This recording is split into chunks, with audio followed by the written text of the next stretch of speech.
সারা বাংলাদেশে যখন ১৩ তারিখ লকডাউন ঘোষণা করেছে, আমি আমার জায়গা থেকে একটা কথা শুধু বলব, আমি কোনো দলের ডাকে সাড়া দিচ্ছি না। আমি কোনো আওয়ামী লীগের নেতাকর্মীর ডাকেও সাড়া দিচ্ছি না। আমি সাড়া দিচ্ছি আমার বিবেককে আমি প্রশ্ন করি। কারণ আজ দেশ যে হালে যেইভাবে আছে, তাতে দেশটা ধ্বংস হতে আর দেশের নিরীহ সাধারণ মানুষ মরতে শুধুমাত্র সময়ের ব্যাপার।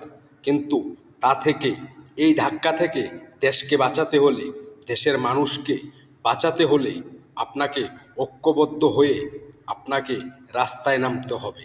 মনে রাখবেন, আজ ভয়ে যদি আপনি ঘরে বউয়ের কাপড় দিয়ে ঘোমটা দিয়ে বসে থাকেন, আগামীকাল আপনার মা বোন এবং আপনার স্ত্রীকে নিয়েও টানাটানি করবে এই নবরাজাকারের বাচ্চারা।